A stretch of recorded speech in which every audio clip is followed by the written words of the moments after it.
Kaya lahat ng walang kalorya, siguro pwede nating tandaan na hindi talaga yon pagkain. At pwede mo rin naman itong inumin kahit kailan. Habang mas matagal mong nginunguyan ng kaunti, mas madali ito para sa ating panunaw na halos 7 metro ang haba, by the way. Sa tingin ko, napakahalaga nito para sa malusog na bituka na kumain tayo ng 35 iba't ibang uri ng pagkaing halaman bawat linggo. Kasama rin dyan ang mga pampalasa.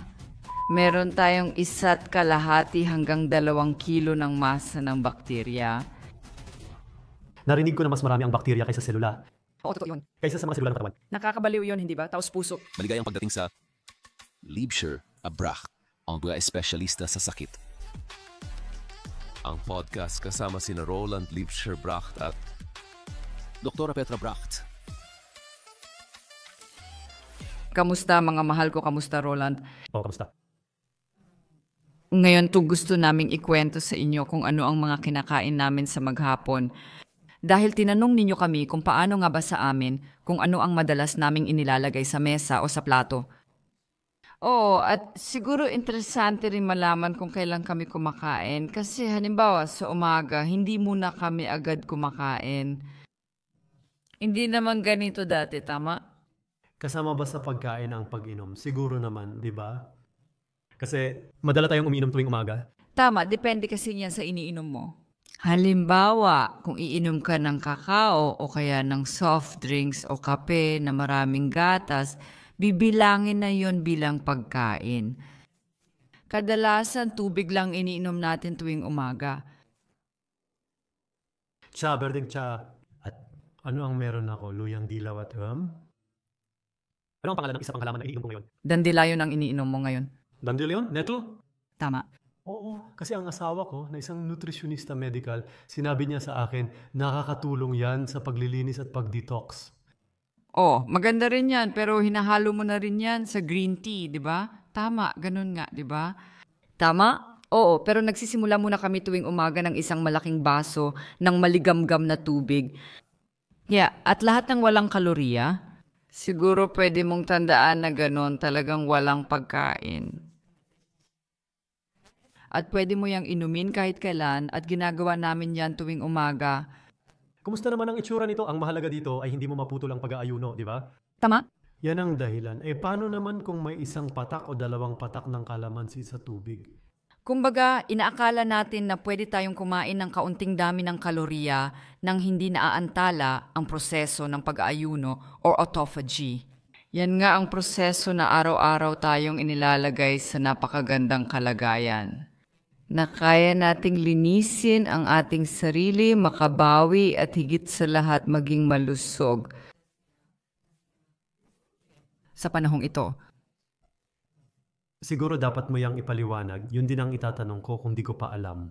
Pero itatanong ko muna para sa mga nakikinig, ano ba ang dahilan kung bakit natin pinapansin tuwing umaga na hindi muna tayo kumakain ng kahit ano? Nabanggit mo na dati ang autophagy at iba pa. Kaya bakit nga ba natin talaga ginagawa ito? dahil halos 34 na taon na kaming nag-i-intermittent fasting. At nangyari iyon nung panahon na hindi pa talaga umiiral ang salitang ito. Iyon ay nagmula sa isang natural na panggagamot na kilusan sa Amerika, ang tinatawag na natural hygiene. Pero hindi rin nila itinawag sa ganung pangalan. Hindi talaga, pero sila ang nagpakilala nito. Sinabi nila, sa loob ng 16 na oras, dapat kang mag-ayuno at sa loob ng 8 oras, dapat kang kumain ng 2 hanggang 3 beses. Hinati rin nila ang isang araw sa tingin ko. Hinati nila ang araw at noon pa lang sobrang excited na ako. Alam mo na, alala mo pa ba kung paano yun dati? Subukan mong sabihin, nagsimula yon sa tanghali?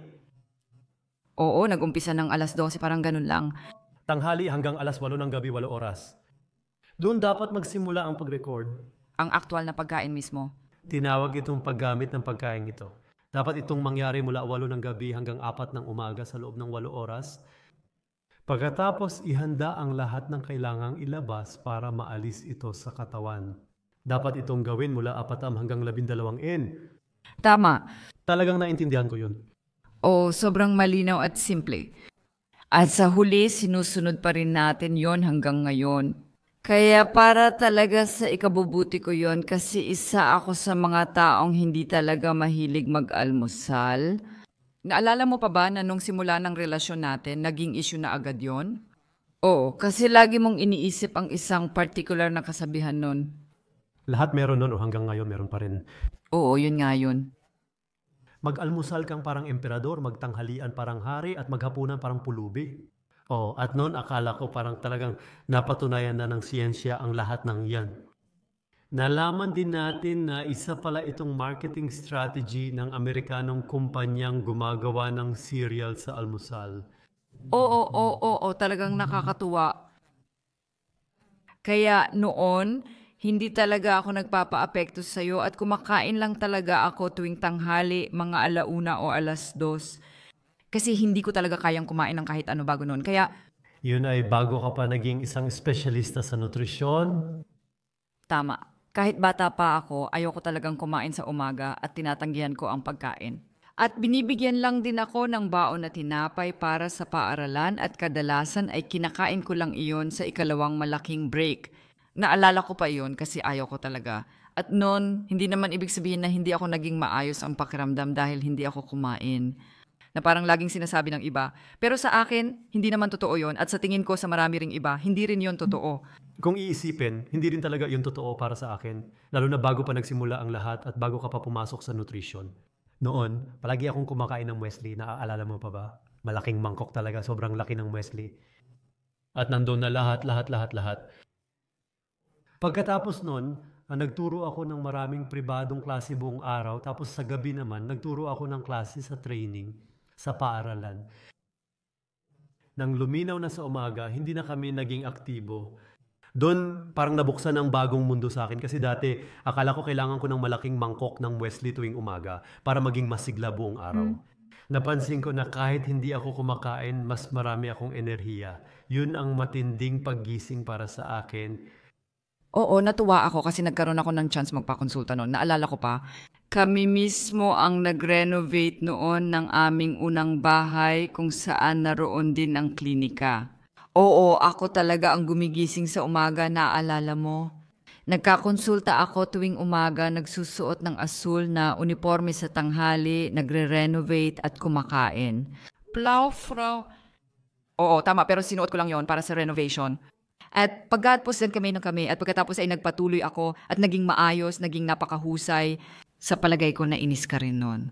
Pero sa kabilang banda, Roland, naiintindihan ko rin kasi ganun din ang itinuro sa'yo sa bahay. May mga tao pa ring naniniwala ng ganun tuwing umaga. At lalo na ang maraming bata. Tama, na kailangan talagang mag-almusal tuwing umaga. Dahil doon, naintindihan ko. Pero nakita mo rin naman kahit sa akin pa na kaya kong magtrabaho kahit hindi ko makain. Yun ay totoo talaga. Talagang ikinagulat ko yon kasi napansin ko na kaya kong mag-weights training kahit na isang dako lang ng ubas ang kinain ko na pinapayagan naman. Kaya prutas kasi magagan. Kung sakali man sa umaga lang, kaunting prutas sa umaga, kung hindi mo talaga kaya. Mas maganda ang weight training ko kapag hindi ako kumain ng malaking mangkok ng muesli bago mag-ehersisyo. Lahat ng dugo ko ay pumunta sa tiyan ko para matunaw at magamit ng maayos ang lahat ng kinain ko. Lalo na kapag iniisip ko kung ano talaga ang laman ng mangkok na yon. Naalala ko, dark brown yon, parang luwad at sobrang laki. Pero kung tutuusin, hindi rin naman mas maliit ang mga mangkok mo ngayon. Pero pag-usapan pa natin yan mamaya. At sa isa pa? Sa ibang oras talaga. Pero iyon ay... Ngayon, lahat ng nabuo noon ay ngayon mula sa pananaw natin ngayon ay talagang napatunayan na rin. Oo, totoo yun. Naaalala ko pa nung una naming narinig mula sa guro mo kay Sifu Karen Specht na merong isang libro na kailangan talaga naming basahin. Iyon ang fit para sa buhay. At doon ko nakilala ang 16-8 na paraan nang hindi ko alam na iyon pala ang tinatawag na interval fasting ngayon. Para sa akin, malaking kalayaan yun. Malaking kalayaan yun para sa akin kasi naisip ko, wow, ang lakas pala nito. Ito yung palagi kong naramdaman na ngayon ay talagang ipinagdiriwang at pinapaliwanag sa isang malaking kilusan ng natural na panggagamot at tuloy-tuloy pa. At iyon din ang sandali na talagang naging sigurado ka na at talagang sumali ka na rin. Naliwanagan ako kasi ang English ng almusal ay breakfast. Breakfast o? Ang pagputol ng pag-aayuno, nakuha ko yun. Hindi ko dati naintindihan ang salitang yon ng ganon. Pero nung napag-usapan na ang pag-aayuno ay nakalilinis at nagpapadalisay, kaya ginagawa ito lalo na kapag may sakit ka. At sa totoo lang, nasa loob na ng salitang Ingles na yun ang ibig sabihin ng intermittent fasting. Kasi ang ibig sabihin talaga nun, tuwing umaga, kapag nag-aalmusal ka, binabasag mo ang iyong pag-aayuno. Kaya isipin mo ulit, baka pwede mong pahabain pa ng kaunti ang pag-aayuno mo para mas gumanda ang pakiramdam mo. Nakakatuwa talaga para sa akin. Yung panahon na yun. Oo, at pagkatapos talagang itinuloy namin yon matapos naming mabasa ang librong yon. Nakalagay pa sa libro na mas marami pa, nakalagay doon na dapat talaga ay plant-based ang pagkain mo. Kaya Mag-focus muna tayo sa interval fasting dahil yun ang topic ngayon. Baka may mga tao ngayong nakikinig na nagtatanong, bakit ko nga ba kailangan gawin yan? Ipaliwanag kung bakit maganda ang interval fasting at napatunayan na ito ng agham ngayon. Kapag ang katawan mo ay mga 12 hanggang 13 oras na walang kinakain, pumapasok ito sa tinatawag na fasting o autophagy process. At ang autophagy, at ito ay isang termino na talagang sumikat matapos makuha ng Hapones na si Shumi noong 2016 ang Nobel Prize sa medisina para dito. Yun ay para sa akin, yun ay isang malaking kasiyahan para sa akin. Dahil inilarawan niya doon at natuklasan niya kung ano ang nangyayari sa loob ng katawan. Dahil habang nagaganap ang autophagy, naroon tayo. Habang nagaganap ang prosesong ito na tinatawag ko talagang proseso ng pagpapagaling, kaya nating i-recycle at muling gamitin ang mga lumang materyales. Napaka-interesante nito pagdating sa usapin ng mga protina at puti ng itlog dahil alam na natin ngayon na ang mga protina ay parang inilalagay sa isang compost bag. Mga luma at nagamit na, tapos nilalagyan ito ng kaunting enzymes, tapos parang hinahalo at iniikot-ikot. Pagkatapos ang protina ay hinahati pa sa maliliit na bahagi ang mga amino acid na magkakahiwalay. At ngayon pwedeng kunin ng katawan ang mga amino acid na kailangan niya para makabuo ulit ng mga bahagi bilang mga protina. Magagamit ba niya iyon? Parang sa bodega ng mga materyales sa construction? Napakaganda niyan. Doon dinadala ang basura, sinusuri ng makina at nire-recycle para magamit muli. Sa tingin ko magaling ito. Ganon din ang palagay ko. Sa panahon ng prosesong ito ng pag-aayuno, may mga bagay ding inaayos at nakakapagpahinga rin ng katawan. Kaya ito may isang proseso na talagang humanga sa akin, kaya naisip ko talaga, Diyos ko, dapat talaga itong gawin ng lahat ng tao. Naaalala mo ba nung nagsimula tayo, sinubukan muna natin ito para sa sarili natin, tahimik lang. Tahimik lang. Mahina at ikaw noon ay nagsimula na. Nagbago rin ang paraan ng pagkain namin, kaya pag-uusapan natin yan mamaya. Napansin na ba natin kung gaano kagaling yon pagdating sa lakas? At dahil marami na akong nakitang tao sa aking klinika at hindi lang medyo, kundi talagang hindi ako masyadong nasisiyahan rin sa medisina na naibigay ko sa aking mga pasyente, dahil yun lang ang natutunan ko, naisip ko, Diyos ko, ito na nga. Sa totoo lang, dapat mo ring ialok sa iyong mga pasyente ang parehong bagay na ginagamit mo sa iyong sarili ngayon. Noon iyon ay tungkol sa temang 16/8. At syempre, may pagbabago rin sa buong istruktura ng pagkain dahil naniniwala ako.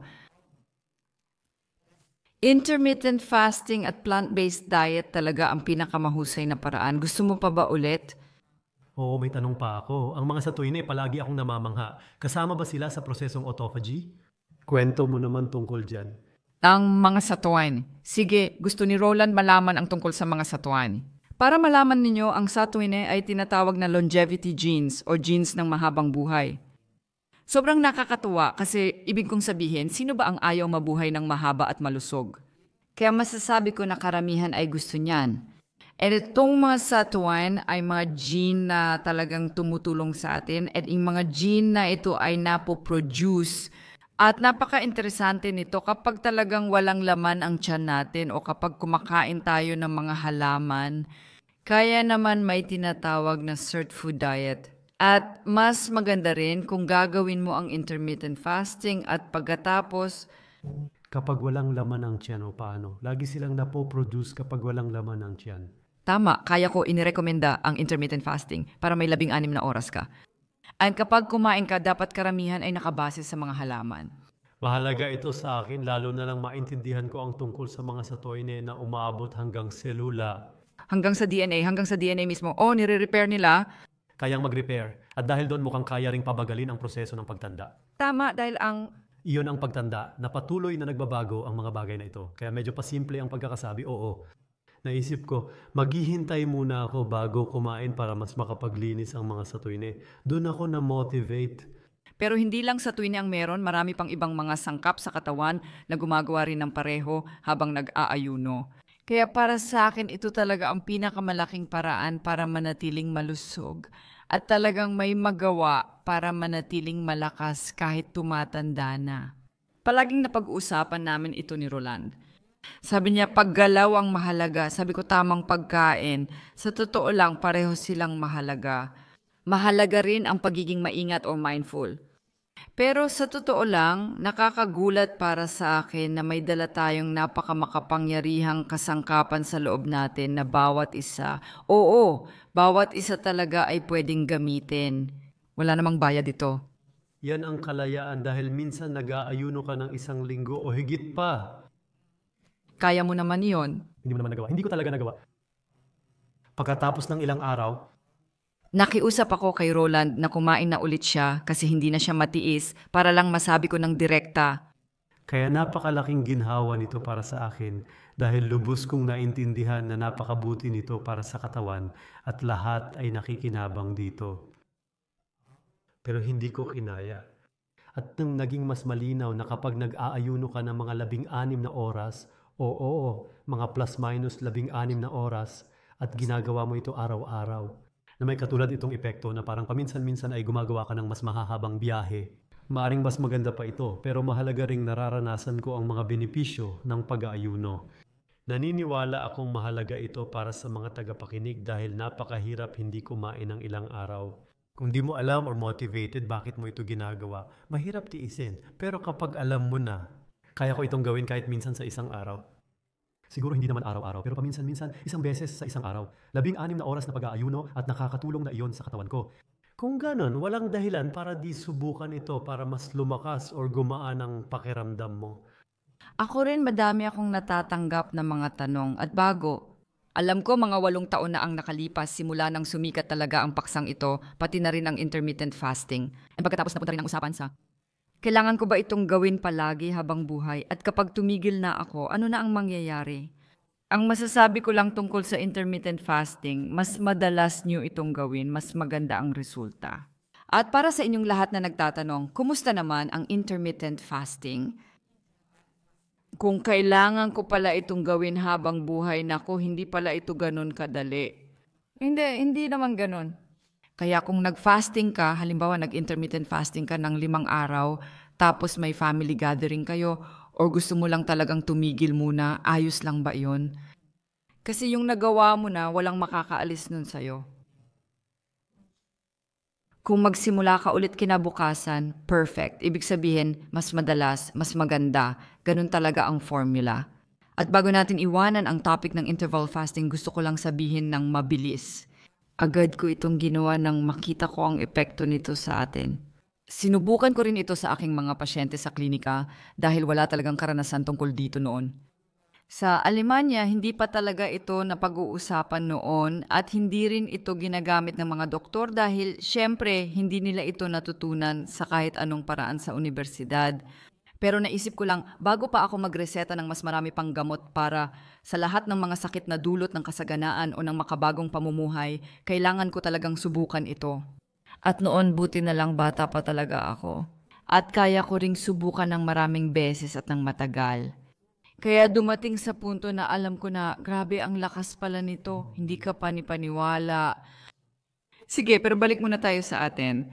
Isa pang tanong tungkol sa intermittent fasting. Ito yung 16 na oras na hindi kumakain.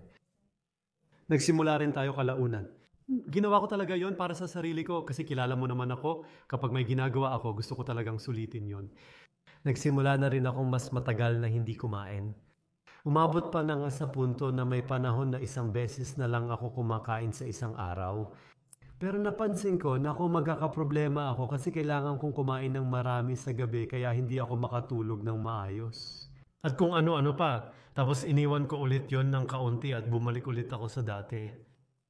Kadalasan 2:00 kami nagsisimula, hindi 12:00. Sige daw, ikwento mo anong nangyayari sa gabi at anong nararamdaman mo sa tiyan. Oo naman, pareho nating ginawa yon, pero ikaw mas grabe pa kaysa sa akin.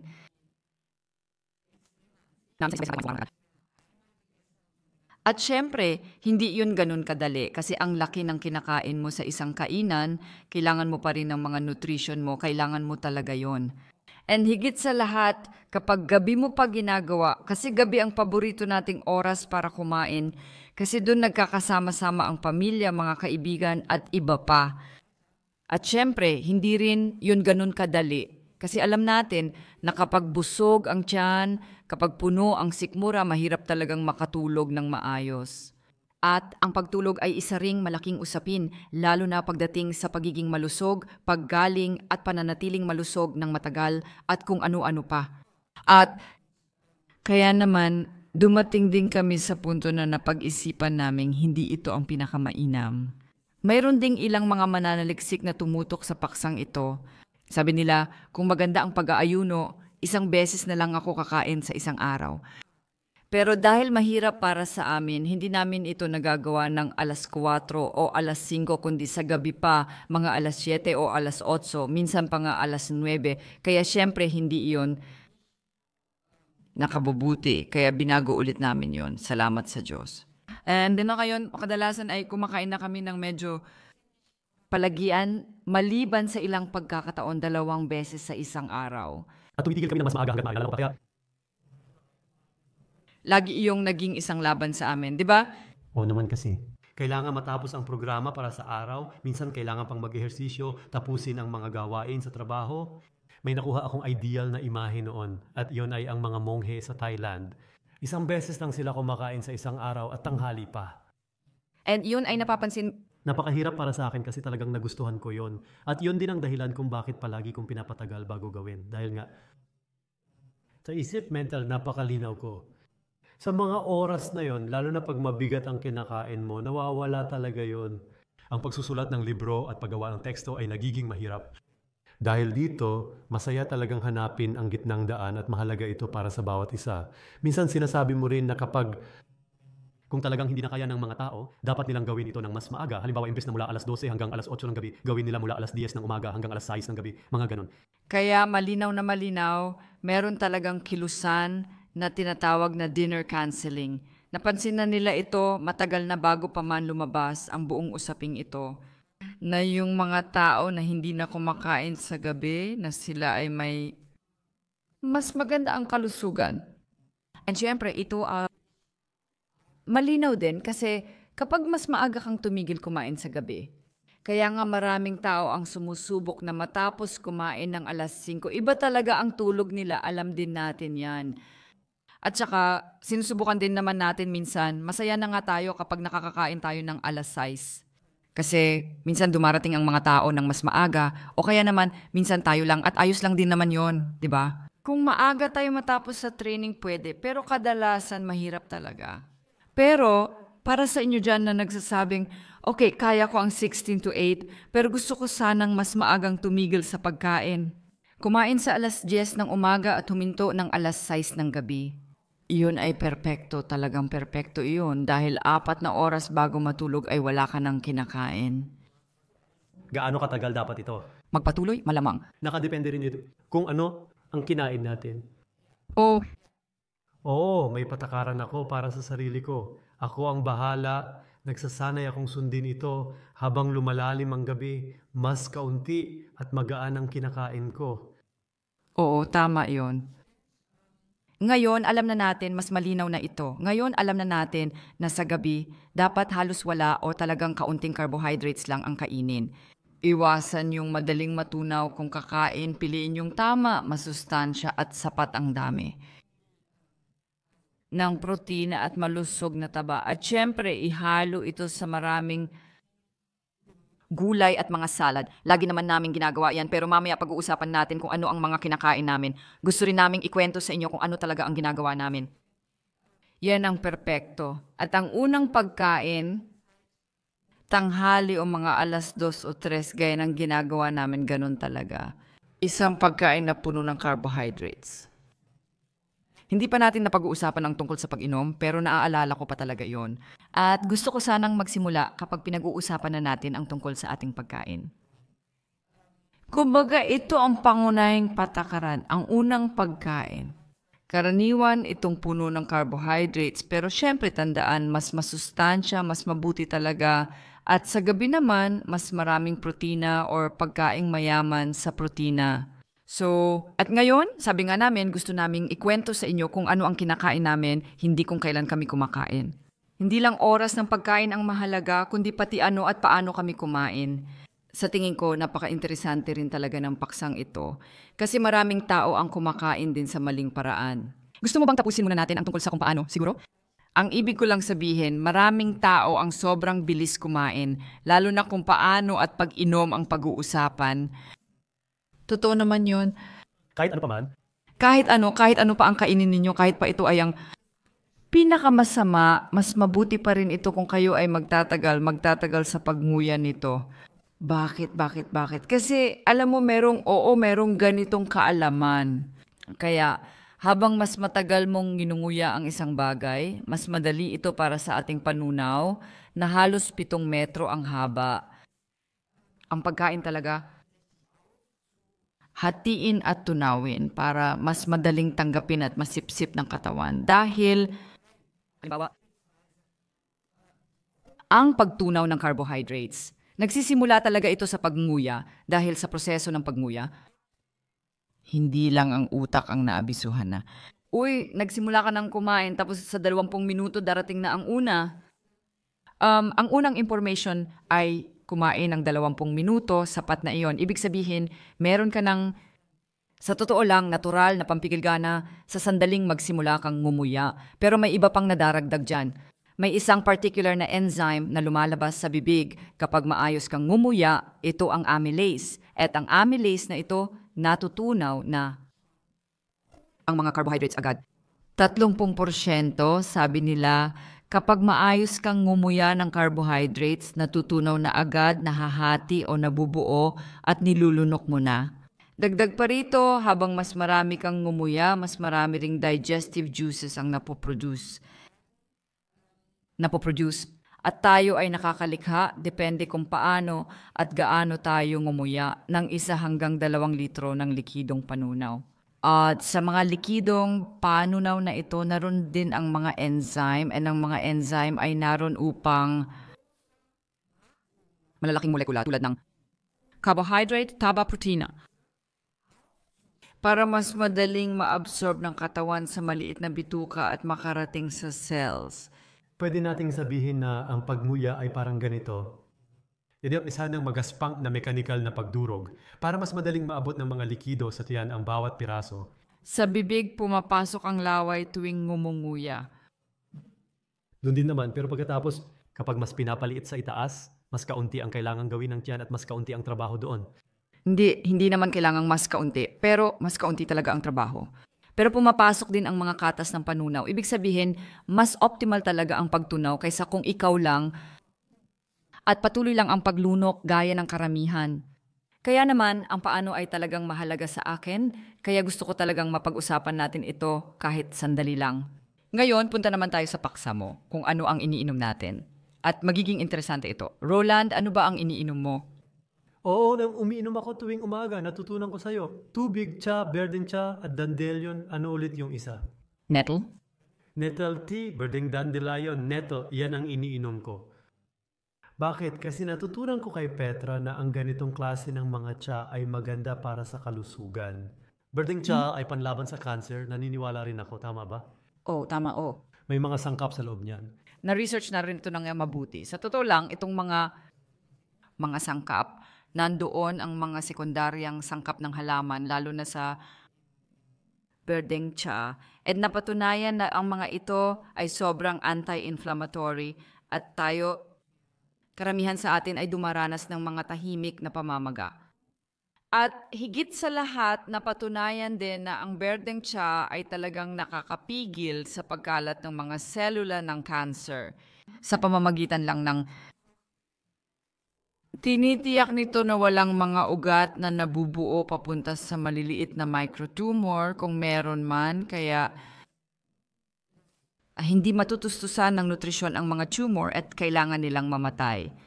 Yan ang tungkulin ng berdeng tsa at dahil dyan, Kapanapanabik yun. Hindi ko pa alam dati.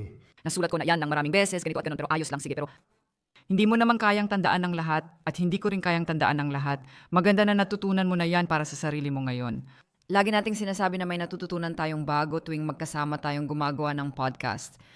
O kaya nga green tea, at sa tingin ko iniinom ko na yan siguro mga 15 taon na 20 taon, araw-araw umaga 2 litro. Pero tungkol sa green teas, gusto ko pang idagdag. Ang green tea kasi nakakapagpagising din ng kaunti. May particular tong sangkap sa atin na ito yung L-theanine. Alam natin na nagpapalinaw ng isipan. Pero iba ito kumpara sa kape. Sa kape, ang caffeine ay agad na kumikilos. Kaya kapag uminom ka ng kape na may caffeine, na ito ang biglang pagtaas ng enerhiya, mabilis itong tumataas pero mabilis din itong bumababa. And sa berdeng tsa, iba it. Kaya pala sunod-sunod ang pag-inom ng tasa ng kape. Tama, kaya gustong-gusto ng mga tao ng mas marami pa dahil kapag humina ang epekto, napapagod sila ulit. Sa green tea, mabagal ang epekto pero tumatagal at nananatili sa taas bago bumaba.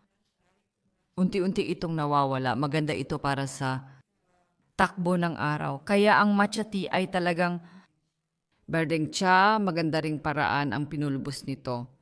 Para sa mga gusto yun, para sa akin, medyo matapang itong tsa, kaya mas gusto ko ang berdeng tsa. Kailangan ko ring ipaliwanag ang paghahanda ng tsa na ito. Marami ang ayaw sa lasa ng berdeng tsa dahil daw mapait ito. Ang totoo, kapag naghanda ka ng berdeng tsa gamit ang 100 gradong mainit na tubig, sa tingin ko talagang ang nasusunog, parang may nangyayaring nagbabago talaga sa lasa doon. At natuklasan ko sa paglipas ng panahon na eksaktong 70 gradong mainit na tubig ang talagang nagpapalabas ng lasa ng isang magaan, masarap berdeng tsa. At mahal ko ito, kaya naman sa loob ng maraming taon o baka dekada na rin, umiinom na talaga ako ng berdeng tsa na ito. Kailan dapat pinakahuling inumin ang berdeng tsa? Sa hapon? Alam ko na kapag hindi ko nagawa yon, kasi minsan nag-shoot na ako sa umaga or kung ano pa man, tapos umiinom pa ako ng tsa ko sa hapon. Kasi gusto ko talagang maabot yung 2 litro, kaya kahit para sa sarili ko, nagkakaproblema ako sa pagtulog. Ganun pa rin, kaya gusto ko bago mag 2:00, ubos na ang takore ko. Ayos lang din kasi 2:00 na rin ang simula. Kumain, tama, may punto ka. At Hanggang doon, inom lang yun. sakto lang naman yon. Sabihin na lang natin sandali, kung ano ang kabilang sa dami ng likido, tsaba ay kasama sa dami ng tubig, oo, sigurado. Kape rin, kasama lahat yan. At meron, Diyos ko, meron talagang ganitong mga panuntunan lang. 2 litro kada araw daw ang kailangan. Kung kakain ka ng prutas o sopas, ayos lang. Siguraduhin mo lang makuha ang 2 litro. At kung ano pa ang pwede nyo pang gawin ito o kailangan kapag nag-eehersisyo, uminom ng mas marami. Tama, may mas mabigat din na timbang. Oo, meron din na kailangan mong uminom ng kaunti pang mas marami. Kaya mga 2 hanggang 2.5 ay para sa isang normal na aktibong tao. Napakabuti. Napakahalaga ito lalo na para sa mga mas nakatatanda sa inyo. Pakiusap, gawing ugali ito. Ilagay ninyo ang mga bote sa tabi ninyo. And dapat ay ubos na ang mga iyon sa gabi. Marami ang nagsasabi na oo, hindi sila nauuhaw. Oo, normal lang yan kapag baguhan ka palang uminom. Oo, pwedeng ikwento yan. Teorya talaga yan ni Roland, ganyan siya. Oo, kapanapanabik yan dahil nabuo mula sa natural na panggagamot. Ayon sa teorya, posible mong makuha lahat ng tubig mula sa prutas at gulay dahil binubuo ito ng 70 hanggang 75% tubig at ang pakwan nga ay halos 78% tubig. Dahil dito maraming tubig ang napupunta sa katawan mo. May ilan ding tao na prutas lang ang kinakain at hindi na umiinom.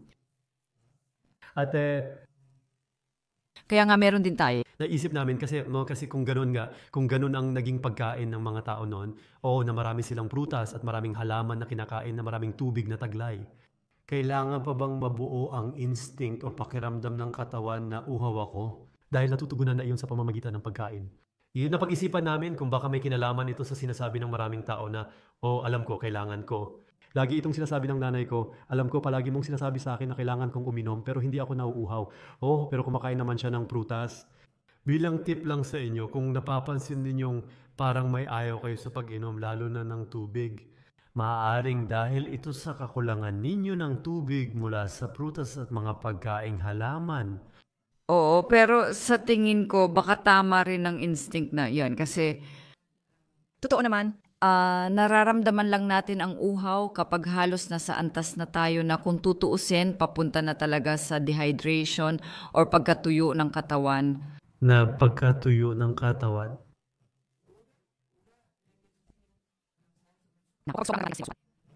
Kaya kakulangan sa tubig, talagang nagulat ako, nabasa ko sa isang lugar na kahit 1% lang ng kakulangan sa tubig ay nagdudulot na ng 10% pagbaba ng performance. Kaya talagang dapat natin bantayan ang katawan.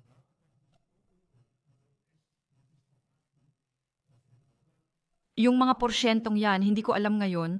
Hindi ko rin alam kung saan mo yan nabasa. Siguro dapat nating balikan at tingnan ulit. Pero naiisip ko na posible talaga yan. Kailangan talaga natin ng sapat na dami ng tubig kasi sa pamamagitan lang nito, nababasa at nalilinis ang ating katawan. At lahat ay napupunta kung saan ito dapat mapunta, pati na ang ating dugo. Yun ay Kabaliwan, oo. Kaya naman napakahalaga na huwag uminom ng isang bote agad-agad at sabihing, hey, hello, 1 litro kaagad, kundi unti-unti sa unang 6 na oras. gising ka mula 8 am hanggang 2 PM, 5 oras ba yon o mali ako? Walang problema basta siguraduhin mo lang na sa loob ng panahong yun mo iinumin. Itong 2.2 minuto, oo, bawat ilang minuto, medyo mahirap talaga. Sa totoo lang, magagawa mo lang yan kapag nakaupo ka at nagbabasa ng libro at may tsaa ka sa tabi mo. Dati ikaw, Dati nagbibigay ka ng magandang halimbawa, matagal ko na rin di naririnig yun sa'yo. Lagi mong sinasabi, isipin ninyo, merong tuyong lupa at biglang bumuhos ang malakas na ulan. ganun ba? At basta lang tumatakbo kayo. Oo. Kapag buong araw mahina ang ulan, mas madaling masipsip ng lupa ang tubig. Ang ganda ng larawang ito ng aming katawan, kailangan natin iyon. Sa tingin ko, sa maliit na bituka ito nangyayari kung saan ang tubig ay pumapasok sa mga tissue sa pag-diffuse. At Para hindi masyadong marami ang dumating ng sabay-sabay at para mas madaling ma-absorb ito. At sa katawan, ganun din siguro, kaya ang lupa sa labas ay dapat madiligan at pati na rin ang mga tissue. Laging ilang lagok lang, yung mga kalahating tasa, 1 tasa o baso, tapos maghintay ulit. Para dahan-dahan lang, paulit-ulit, kahit saan makapasok ito, para mangyari ito ng dahan-dahan. tama, para magamit talaga ng katawan at makinabang dito, hindi lang basta dumadaan lahat. Oo, sobrang mahalaga talaga yon. Pero kahit ganun, meron din kaming kasabihan na ginawa tungkol sa pag-inom. Sinabi namin na ang prutas ang pinakamagandang pinagmumulan ng tubig. Sinabi namin na kainin ng tubig. Tama, kainin ng tubig. Kumain ng sapat na tubig, iyon na. Paano ko kakainin ng tubig? Tama. At ang ibig sabihin nito ay kumain kayo ng maraming prutas, pati na rin ng mga hilaw na pagkain at iba pa. Dahil doon talaga, Talagang nangyayari kung anong kinakain niyo. Tama, dahil magiging maganda yon. and para sa mga tao, kasi sinabi mo kanina, may mga tao talagang ayaw na sa tubig o ayaw uminom kasi parang wala namang lasa. Meron din tayong magandang paraan dyan. Pwede tayong kumuha ng isang hiwa ng balat ng orange o ng lemon at ilagay lang ito sa tubig. And sa loob lang ng ilang sandali, maglalasa na ito ng orange o lemon. And ay talagang napaka nakapagpapasigla. And sa ganitong paraan, madali mo ring mababago ang lasa ng tubig. Pagkatapos, mas masarap inumin ang tubig na ito at baka hindi na rin mahirap. Tulad ng sabi ko, tandaan ninyo, Napakahalaga ng pag-inom at sana karamihan nito ay sa mga oras bago ang unang pagkain. at bukod pa dyan, kapag kakain kayo, laging uminom ng isang malaking baso ng tubig bago ang unang pagkain. Kasi medyo puno na rin ang tiyan doon kaya hindi na rin ganun karami ang magkakasya. Pero huwag habang kumakain dahil mas pinapahirap lang nito ang pagtunaw ng pagkain. Tungkol sa paksa, ang tanong talaga ay ano ang kinain ninyo kahapon? Kahapon? O ngayon o sa pista? Ngayon, hindi pa kami kumakainin. Kunin natin ang kahapon, simula na tayo ngayon. O, At ano ang unahin natin? gusto nyo bang ilarawan natin kung ano ang mga kinain natin sa 2 araw para may ideya kayo? Mas gusto kong magsimula sa 1 araw bago kahapon kasi yun talaga ang typical na araw. Kasi kahapon, umalis kami at medyo iba ang kinain namin kaysa sa nakasanayan. Kaya 1 araw bago kahapon. At yun talaga ang normal na araw namin. Maaring mukhang boring, pero ako, Nagkakaiba-iba rin naman yun ng kaunti. iba ang paraan mo ng pagkain kaysa sa akin. So, 2:00 na at medyo nakakaramdam na rin ng gutom. Maganda rin ang pakiramdam na yon. At kapag magkasama kami, sinusubukan din naming maghanda ng aming unang pagkain ng sabay. Kung hindi naman, oo, kanya-kanya kami. Pero iba pa rin ang itsura kapag kami-kami lang ang gumagawa, kapag kami mismo ang gumagawa. Ano ba ang pagkain mo? Sasabihin ko rin kung ano ang pagkain ko. Gusto mo ba akong magsimula? Dapat ikaw na ang magsimula ngayon. Kaya vegan na yogurt o quark? Oh, Yan ang pinaka-base. soja quark o kokosma quark? Oh, Tama. Pero vegan nga lang. oh. Karaniwan toyo, tapos nilalagyan ko ng 1 kutsara ng linseed oil at hinahalo ko yon. Dahil sa omega-3 fatty acids mula sa butyric diet, Hindi ko alam lahat ng yan. At Hinahalo ko yan at maglalagay ako ng layers sa ibabaw ng puting masa. Pinong oat flakes, oo, kahit tuyo pa sila. Oo, Petra, ikaw ang nagluluto kaya mamaya pwede mong ikwento. dapat pinong oat flakes ang gamit, lutong. Hindi ko talaga kayang kumain ng oat flakes. Siguro may masama akong karanasan nung bata pa ako, pwede mo akong takutin dyan. Paulit-ulit kong sinubukan pero naamoy ko palang lumalayo na ako. Tama, alam mo, naalala ko lang, kamakailan nagluto ang kaibigan naming si Yuta ng buckwheat. Oo, naisip namin na kailangan talagang lutuin ang buckwheat kasi hindi ito pwedeng kainin ng hilaw, sobrang tigas kasi. Naisip namin, subukan ng pseudo grain para maiba. At hinalo namin yon kay Roland sa kanyang muesli, di ba? Buti na lang hiwalay na yon. Oo, pero inilagay natin yon sa gilid. Pero hindi mo naman talaga alam na may bago doon, nahirapan ka talaga, naawa ako sa'yo. Si Roland ayaw talagang mag-iwan ng pagkain dahil para sa kanya masama ang magtapon ng pagkain. At talagang nahirapan ka kasi parang medyo naalala mo yung tungkol sa oatmeal. Para sa akin, ang galing mo kasi ginawa mo yun. Ayokong humusga pero hindi ko talaga trip yon. Okay, halata naman yun. Natuwa ako nung natapos na. Kumuha ako ng superfood kong oatmeal, pinong hiwa, tapos nilalagay ko yun sa ibabaw, tapos nilalagyan ko ng cacao nips, yung mga natural na mono de cacao na mani. Yung mga buto ng kakao, pinino lang, pwede mo silang kainin. Oo, pinino na sila. At nilalagay ko yun, tapos ano ang susunod? Tapos ilalagay yung spermidine o kung ano man tawag doon, yung trigo na yon. Trigo bran dahil sa spermidine. Kaya hindi kami umiinom ng food supplement na spermidine kundi trigo bran dahil sa trigo bran ang pinakamaraming laman ng sangkap na spermidine. And ang spermidine, alam na natin ito ay talagang ang sangkap na napakagaling sumuporta sa autophagy. Ayan na, nandito na naman tayo. Kaya nating inipon. Siguradong kasama sila dyan. Yan ay mga 1 hanggang 2 kutsara. Mula sa trigo na ito, mula sa katas ng trigo. Nasabi ko ba kanina na katas ng trigo ito? Nasabi ko ay ipa ng trigo? Pasensya na, mali yun. Katas ng trigo, dun pinakamarami ang spermidine, hindi sa ipa ng trigo. Sige, tapos itong mga buto naman, tulungan mo ako. Chia na buto. Hindi, ilalagay din natin yan. Buto ng abaka. Ang susunod, buto ng abaka tapos chia seeds na tinunaw na muna. At hindi siya masarap pero pag pinagsama ang lasa di na halata. Ganon din pakiramdam ko. Hindi ito ganun kasarap.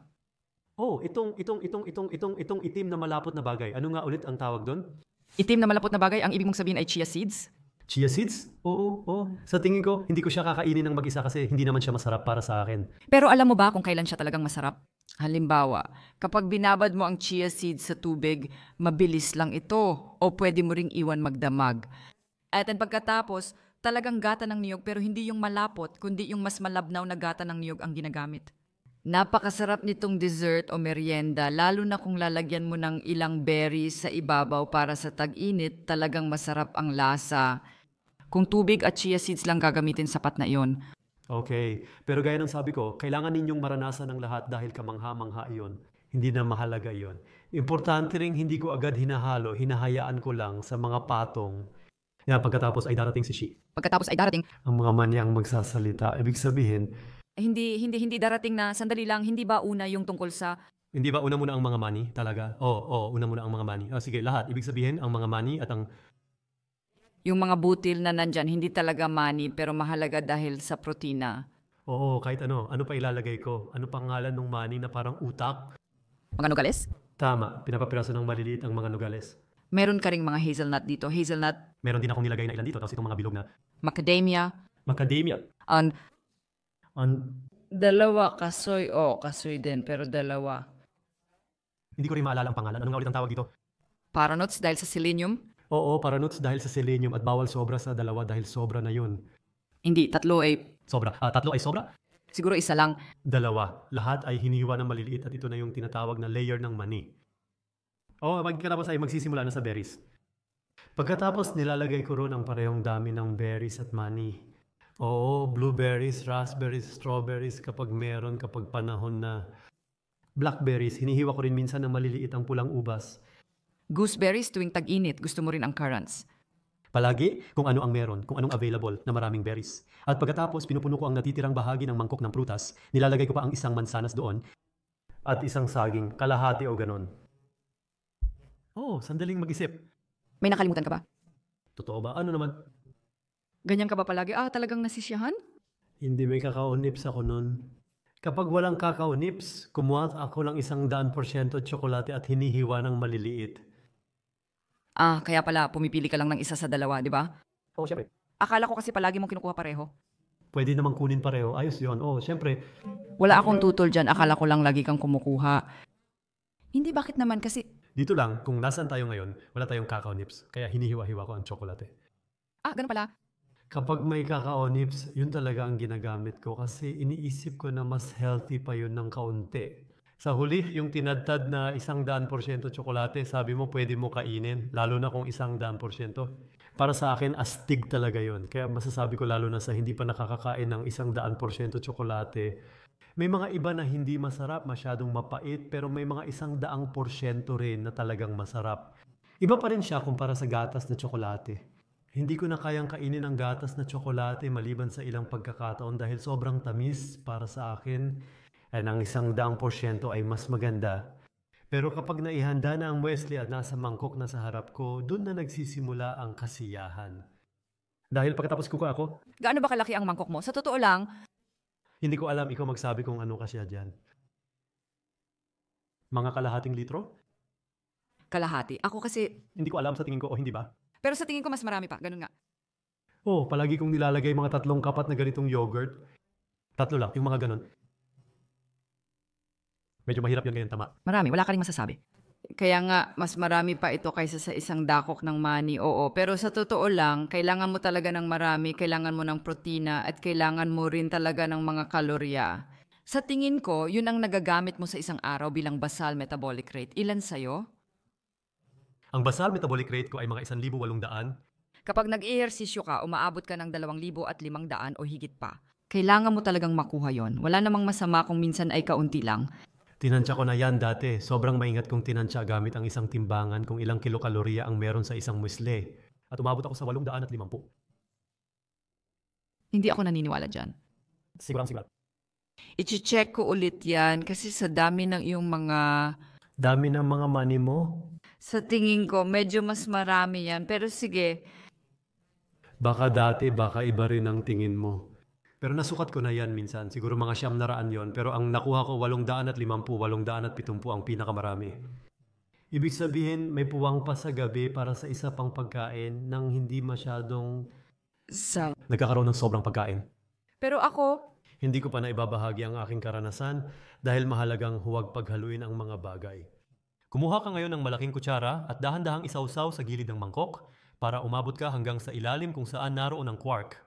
Kukunin mo ngayon ang quark kasama ang mga kakaonips, mga mani at mga prutas mula sa ibabaw gamit ang isang kutsara.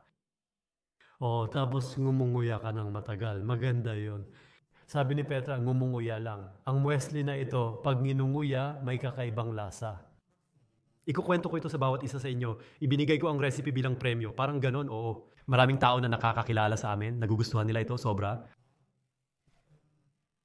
I-enjoy ninyo ito kasi masarap talaga. Sinasabi ko lang. Kaya Pwede mo rin itong gawing sobrang saya. Pwede mong ilagay lahat sa mesa at bawat isa ay pwedeng kumuha ng gusto nila.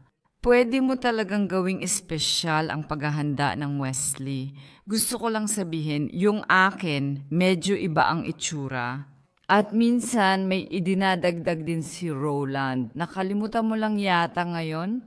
Madalas ka ring nagkakayod ng balat ng lemon at inilalagay mo pa iyon at pagkatapos may idinadagdag pa.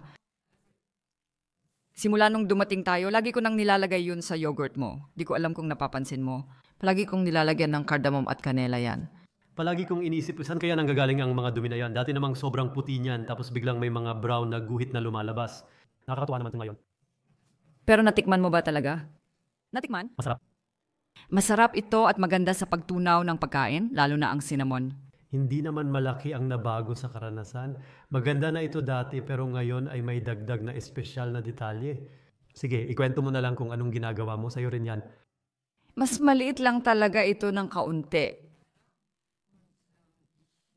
Binababad ko ang mga oat, yung malalaki talaga ang ginagamit ko kasi gusto ko yun. Parang may positibong alaala ako nung bata pa ako. Gusto ko talaga yung lasa, mahal na mahal ko ito. Kumuha lang ako ng mga kalahating yogurt, minsan nga mas kaunti pa, tapos nilalagyan ko ng chia seeds at syempre yung mga wheat germ din. Tapos ano pa ba ang meron ako? Mga berries. Kumukuha ako ng mas kaunting mga mani, kumakain ako ng 2 Brazil nuts, siguro 2 kalahating walnut at 3 o 4 na macadamia. Para sa akin, ang macadamia nuts ay parang tsokolate ng mga mani. Mahal ko. Ang mga yon. Parang tsokolate o reyna ng mga mani, tama. At syempre mga berries. Sobrang hilig ko talaga sa berries. Siguro balang araw gumawa tayo ng muesli ng magkasama habang nagpo-podcast tayo dito. Pwede rin siguro yon ngayong tag-init. At halos sumasawsaw na ako sa mga berries. Kasi bukod sa berries at kaunting yogurt, wala na akong kailangan para malasahan talaga yung lasa. Parang paalala ng kaunting cream na may strawberries, hindi ko kailangan ng marami. Gustong-gusto ko ang berries kaya marami akong nilalagay. At kapag si Roland ay madalas may natitirang piraso ng mansanas, nilalagay ko pa yon o kaya isang maliit na mansanas. At mahilig talaga ako sa saging, kaya gusto ko pang kumain ng isang saging kasama nito. Pagkatapos ko kainin yon, masaya at busog na ako. Tumatagal din ang kabusugan ko. Naging malinaw ba ang recipe? Sa tingin ko, oo. Pakinggan mo na lang ulit kung ano pa ang maisip ko ngayon. At laging may kardamomo at kanela sa akin. Mahilig talaga ako sa kardamomo. Sa tingin ko, yan ang pasalubong ko mula sa pananatili ko sa India. Noong ako'y 24 o 25, doon ko nakilala ang kardamomo. Kaya nandyan yan. Gusto ko sanang bumalik sandali kasi sa simula, sinabi namin na dati palagi akong kumakain ng malaking mangkok ng muesli tapos biglang nawawala ang enerhiya ko. Natatandaan ko pa yon kasi noon gumawa ako ng mas malaking mangkok, hindi ko pa nga naubos. Sinasabi ko lang sa'yo ha, yung dati, doble ang laki kumpara sa ngayon, higit kumulang. At kalahati lang noon ang nakain ko, tapos naisip ko, kinain ko yon bandang tanghali na. Tapos itinabi ko, nagbigay ako ng balita sa gabi at pagkatapos, kinain ko ulit yung pangalawang kalahati nung hapon. At nung hapon at gabi, parang pagod na pagod ako at antok na antok, talagang nakakapagod lang siya para sa akin. Ngayon, may tanong ako sa iyo kasi kumakain ako ng halos kalahati ng dami pero malaki pa rin kumpara sa mga bahagi mo. Pero wala talaga akong nararamdamang pagod na ganun. Malaki ang napapansin kong pagkakaiba kumpara nun. Noon, may quark at yogurt doon, yogurt na gawa sa gatas ng baka. Kumbaga yung normal lang, at ngayon ay vegan na ito. At yun lang ang tanging pagkakaiba at yun ang dapat magbigay ng pagkakaiba. Ngayon ko lang na-realize yun dahil sa usapan natin kanina kasi baligtad na ang nangyayari.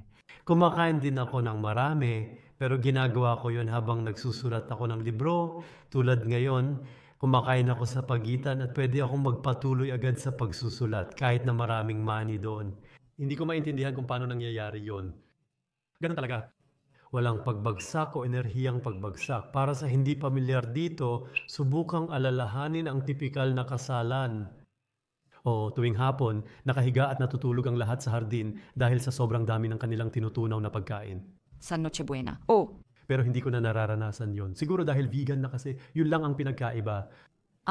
oo nga pala, baka hindi pa namin nasabi pero halos puro plant-based na talaga ang kinakain namin. Ako talaga halos lahat. Halos 100%. Nasa 75% na si Roland. Pag-uusapan pa natin mamaya. Sige, kung ganun, nandito na tayo. Sa karaniwang almusal, nandito na tayo. Pakiusap, ang unang almusal ay alas 2 ng hapon, hindi alas 7:30 ng umaga. Kaya tinawag namin itong ganon dahil ito ang unang pagkain. Oo, ganun. At 2 beses kami kumakain sa isang araw. Ano nga ba ang kinakain namin? Ayoko nang palawakin pa ito ng bongga tuwing gabi. Sa totoo lang, sinusunod din naman namin ang mga bagay na ikinukwento namin. Kaya medyo mataas sa protina. Ibig sabihin, mahilig kaming kumain ng dal o curry sa gabi o minsan iba rin. Kagabi rin magaan lang ang kinain namin dahil hindi kami kumain ng muesli, kundi salad na may lettuce, kamatis at abokado. Kahapon ng hapon, mas late na yon at kumain kami ng isang pirasong whole wheat bread at pagkatapos ay ibang-iba ang niluto naming pagkain sa gabi kaysa sa nakasanayan. Pero talagang nakakatuwa. Walang carbohydrates yon, sobrang sarap ng lasa, pero may kaunting carbohydrates pa rin. Ito siya? Piniritong bulaklak ng cauliflower na may salad ng pulang beet at pagkatapos ay nilagyan ng masarap na marinade mula sa toyo, kaunting tahini at kaunting lemon. Sobrang sarap nun, sobrang astig ng lasa at talagang nakakabusog din siya. Ang sarap sa pakiramdam ng tiyan nun. Siguradong iba ang tulog mo pagkatapos. Yan ang kinain namin kagabi.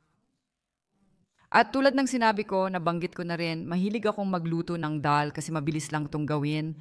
Pero kung magiging tapat ako, minsan talaga gusto ko rin ng spaghetti na may tomato sauce kasi iyan ang kinain namin noong isang gabi at palagi.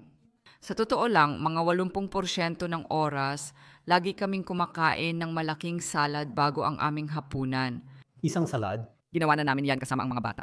Sa 35 taon, laging may malaking salad sa mesa at kayo abala pa sa mga bata? Kung ano ang dapat kainin at paano mahikayat kumain ng masustansya. Madali lang para sa amin. Malinaw na malinaw. Una, may salad. At ang salad, kapag mas masarap ang lasa, mas gustong kainin ng mga bata. Hanggang sa dumating ang panahon na nagtatanong na ang mga bata, nasaan ang salad? Gusto ko munang salad bago ang iba. Totoo yan. Tuwing bumibisita sila sa amin, lagi silang may dalang malaking salad. Lagi din silang sabik na sabik doon. Sa tingin ko ganun nga yun. Meron kaming salad, kung saan 8 ang kumakain, kami 4 lang. Ayun, ganun na talaga. Nakasanayan na namin yan at laging ginagawa at sinasabi. Bago ang malaking pagkain, may salad muna. At yan din ang mga nakasanayan na talagang tumatatak at hindi mo na nakakalimutan. Hindi ito palamuti lang sa pagkain. Isa talaga itong mahalagang bahagi ng pagkain. Isang bahagi ng pagkain. Kumbaga, At pwede mo rin itong iba-ibahin, hindi naman palaging pareho, depende kung ano ang meron. At maganda na naumpisahan namin yon noon at gusto pa rin ng mga lalaki ng maraming salad hanggang ngayon. At sobrang galing din nun kasi lagi ko ring sinasabi na ang saya kapag ang mga pagkain natin ay ganun na, kung posible lang. 50 o 40% ay binubuo ng hilaw na pagkain, ibig sabihin sariwang pagkain na hindi niluto. Kasi doon, nakuha pa natin ang mga pagkain na talagang hindi pa nababago sa loob natin. Ang totoo, iyon din talaga ang layunin. Madali silang matunaw sa katawan. Kapag kumain ka ng hilaw na pagkain at nginunguya mo ito ng maayos, madali itong matunaw. Sa kabilang banda, may mga rekomendasyon din na halimbawa, dapat ding lutuin ang mga kamatis. Dahil dito, ang lycopene ay sekundaryang sangkap ng halaman.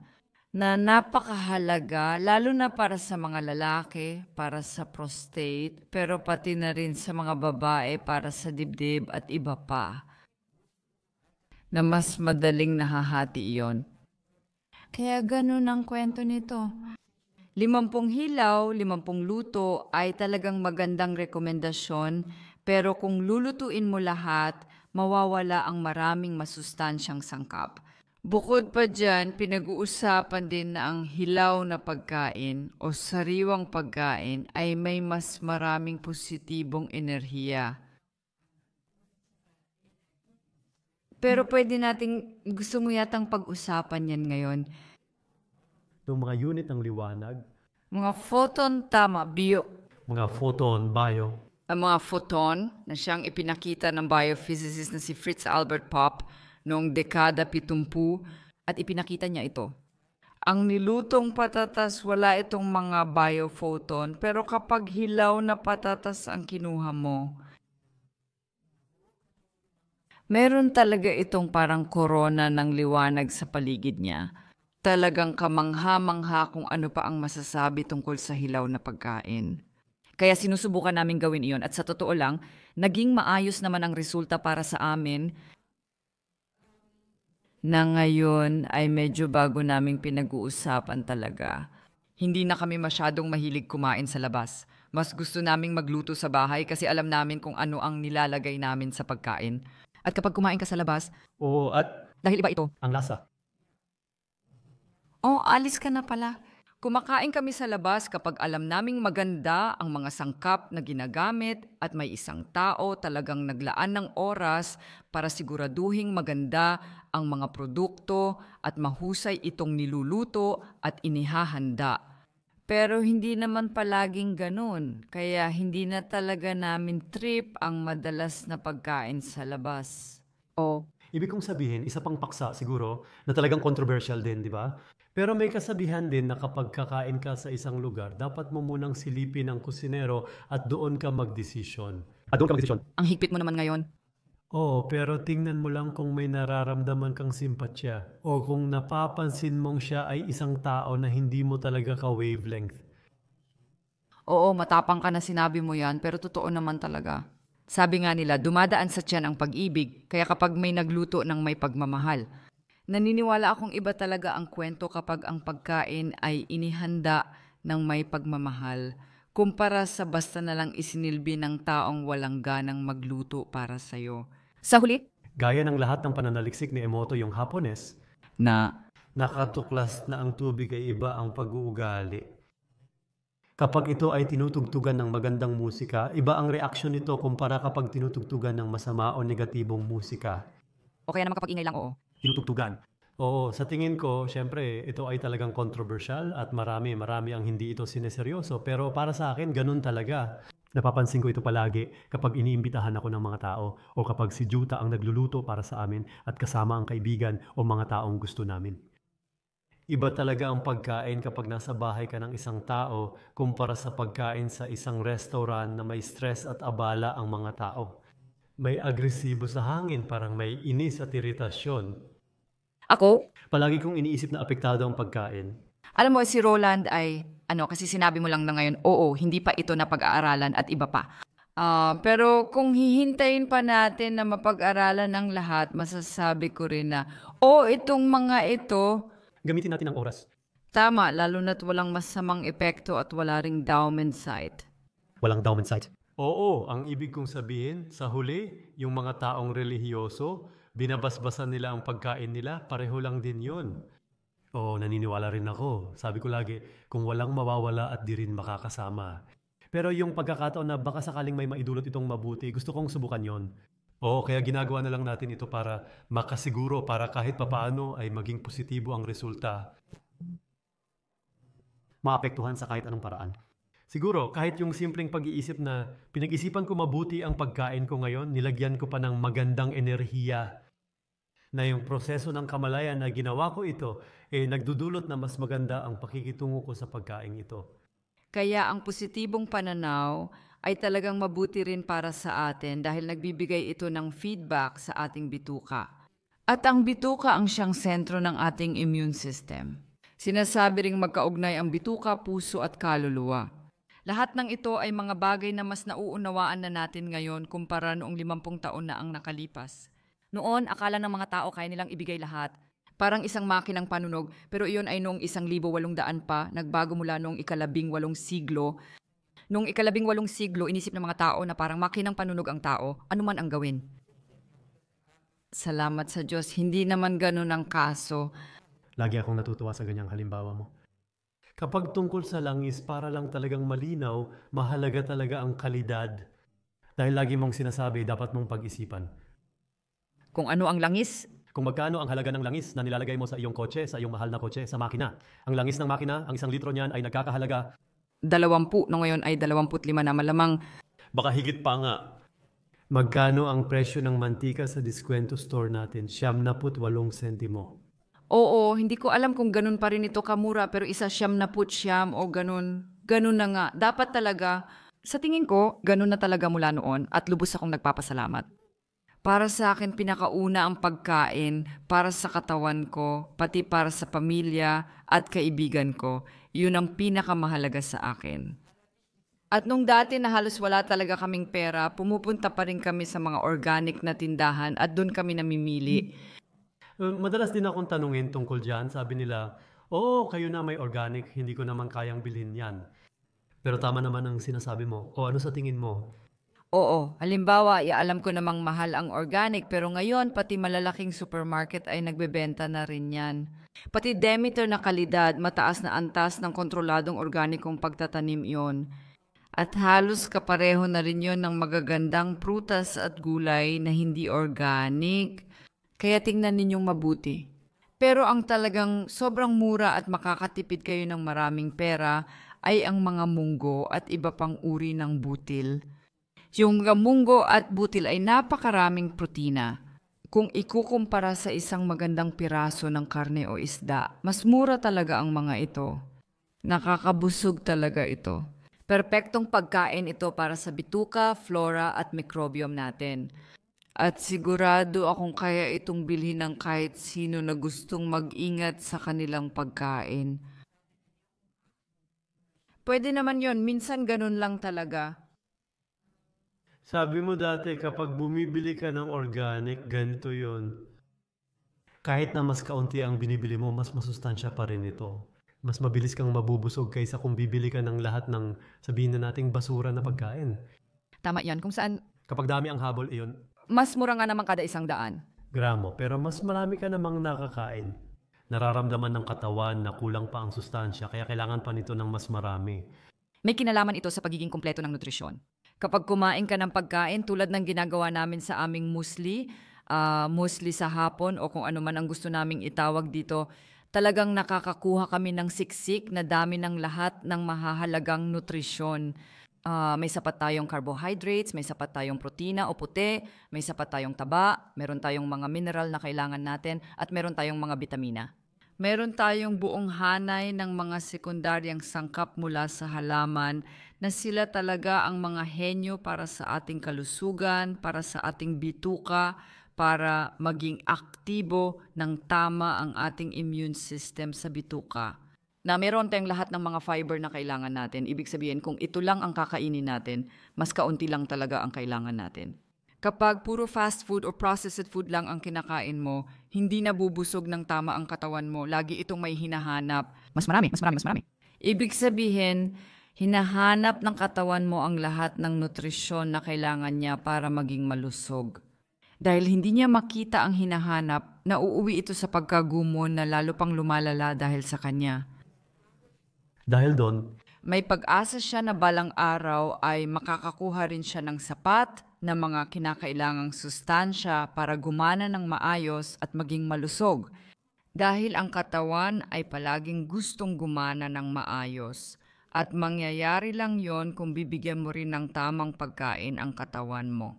And tatamasan ang pagking organiko o yung kontroladong organikong pagkain ay mataas ang kalidad para sa katawan mo.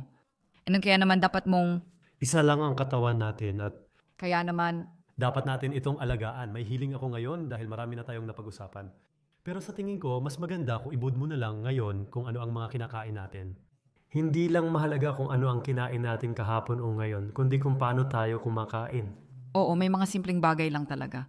Kumakain kami ng mga 50 hanggang 65% ng buong carbohydrates, tapos 10 hanggang 20% ng protina, at pagkatapos ay 20 hanggang 30% ng taba.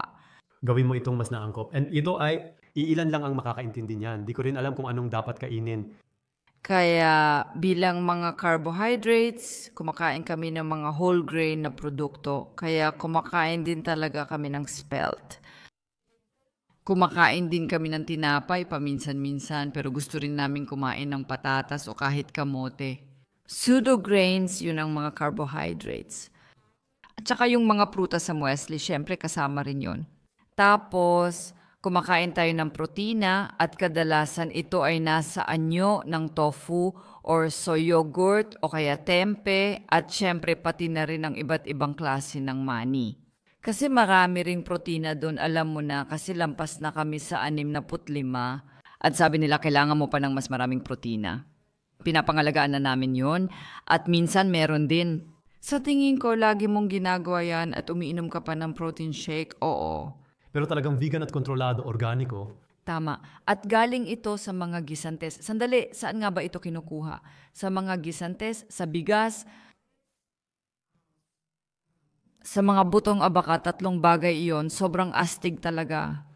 Hindi lang tofu ang may protina, marami pang iba. Tama? Tama. Itong mga kwento tungkol sa mga gisantes? Tama. At dahil doon gusto kong sabihin na mayroon tayo, ibig sabihin, ang mga protina mula sa mga pinagmumulan na ito. May tempe din mula sa lupine, maganda rin yon. Kailangan mo lang itong magustuhan. Dapat mo itong subukan. Hindi ko talaga gusto kapag hindi ito piniritong tempe. Oo, Hindi ko talaga gusto ang lasa niyan. alam kong ayaw mo ng lasa niyan, pero Minsan-minsan ko rin itong kinakain. Pero halimbawa, ang tofu ay pwedeng gawing masarap na schnitzel kapag pinanirahan. Halimbawa, ginagawa rin namin yan kapag may pagkaing pang taglamig. Kumuha lang ako ng natural na tofu. Gumagawa ako ng espesyal na panirahan para dito. Minamarinate ko siya at pagkatapos ay niluluto ko siya na parang dating paboritong schnitzel na may panira. Sobrang sarap nito at may kaunting connection pa rin sa mga kinakain namin dati. Ano pa ba ang mga kinakain natin? Ano nga ba ang mga hindi natin kinakain? Interesante rin. Oo, kumakain kami ng vegan, ibig sabihin plant-based. Pero si Roland ay medyo, Tama, kaya pwede mo na rin sabihin, ikaw din naman ang doktor. Oo, pero lagi kong sinasabi, mga 75% vegan ako dahil minsan kumakain pa rin ako. Kapag natutukso ako, kumakain ako ng itlog, iniiwasan ko na ang keso dahil napapansin ko talaga kapag nakakain ako nito. Ganito na ako ngayon, kapag kumain ako ng keso, kinabukasan siguradong tumutulo ilong ko. Oo, ganun nga. at marami ring tao ang nakakaranas nito kahit hindi naman sila madalas kumain ng keso at marami ring Keso na gawa sa gatas ng baka, ang ibig kong sabihin. Meron na rin ngayong vegan na keso. Oo. yung hindi mo kainin tapos kakain ka ulit ng keso, siguradong tutulo ilong mo, naranasan ko rin yan. Pero karne at isda, hindi talaga kami kumakain yan. talagang hindi. Ako hindi talaga. Hindi rin ako kumakain. Hindi ko na nga alam kung kailan yung huling beses na kumain ako ng keso. Pero unti-unti na akong lumalayo sa salitang vegan kasi parang hindi na siya ganun ka-popular na termino ngayon. Dahil doon, Oo, kasi inisip na marami, sinasabi ko. batay sa halaman, makukuha mo. Madalas mong marinig yan dahil akala ng iba kailangan magdusa. Oo, laging malinaw. Ibig kong sabihin tayo naman ay talagang sigurado. Hindi naman natin alam kung paano kumakain ang lahat ng tao. Akala natin, alam na nila lahat ng iyan. Pero lagi kong napapansin na nagugulat at halos naaawa ang mga tao kapag sinasabi kong halos vegan ang diet ko. Kapag sinabi kong 195% vegan, medyo Nakahinga sila ng wag. Oo, hindi naman delikado buhay ko pero parang lagi akong ganun ang pakiramdam. Pero para lang buo din, kumakain ka naman talaga ng halos puro vegan. Halos plant-based? Oo, totoo. Oo nga, totoo talaga na ginagawa ko yon. Pero ako yung tipo ng tao na talagang nag-e-enjoy. About saan mo na ko na mahal ko talagang kumain at hindi ko ipagkakait sa sarili ko ang mag-enjoy kaya plant-based na pagkain.